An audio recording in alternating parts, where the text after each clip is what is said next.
ঘড়ির কাঁটা ঠিক ৫টা ৫৯-এ থেমে আছে। ইফাত প্রতিদিন ঘড়িটা দেখে, কেউ ঠিক করে দেয়নি। সে নিজেই থামিয়ে রেখেছে, কারণ ৬টার ১ মিনিট পরেই সব শেষ হয়ে গিয়েছিল। রিফাতের বাবা প্রতিদিন ঠিক ৬টায় দোকান বন্ধ করে বাসায় ফিরতেন। রিফাত দরজার পাশে দাঁড়িয়ে থাকতো। বাবা ঢুকিয়েই বলতেন, চ্যাম্প, আজকে কি করছিস? সেদিনও রিফাত দাঁড়িয়েছিল, কিন্তু সে বলেছিল, আজকে না বাবা, আমি অনেক গেম খেলছি।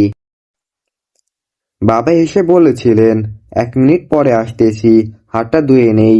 এই ১ মিনিটেই রাস্তায় দুর্ঘটনা। হাসপাতালে পৌঁছতে পৌঁছতে ১ মিনিট অনেক বড় হয়ে গেছে। ডাক্তার বলেছিল আর ১ মিনিট আগে আনতে পারলেই। এর মধ্যেই রিফাত ঘড়ির দিকে তাকালো। সময় তখন ৬টা ১। সেদিন থেকে রিফাত ঘড়িটা থামিয়ে রেখেছে। স্কুলে যায়, বড় হয়, কিন্তু সময় আর এগোয় না। মা একদিন জিজ্ঞেস করলেন, ঘড়িটা ঠিক করিস না কেন? রিফাত বলল, ঠিক হয়ে গেলে আমার বাবাকে হারানোর সময়টা মেনে নিতে হবে। সেদিন রাতে মা চুপচাপ ঘড়িটা চালু করে দিল।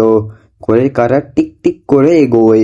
রিফাত কাঁদতে কাঁদতে বলে, সময় চললেই কি কষ্ট কমে? মা ছেলেকে বুকে জড়িয়ে বললেন, না বাবা, কিন্তু থেমে থাকলে তুই নিজেকেই হারাবি। ঘড়ির কাঁটা এগোয়।